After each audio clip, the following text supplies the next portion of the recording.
Also wir befinden uns hier in der Produktionshalle unseres HPR-Antriebes. Dieser Antrieb wird in 7 Arbeitsschritten zusammengebaut.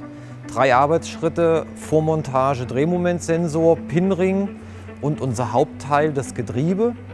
Und danach wird das Getriebe in das Motorgehäuse eingebaut, komplettiert mit Kühldeckel, Getriebedeckel und unserem Endtest, wo wir dann gewährleisten, dass dieser Antrieb dieses Gebäude zu 100% mit Prüfung zum Kunde verlässt.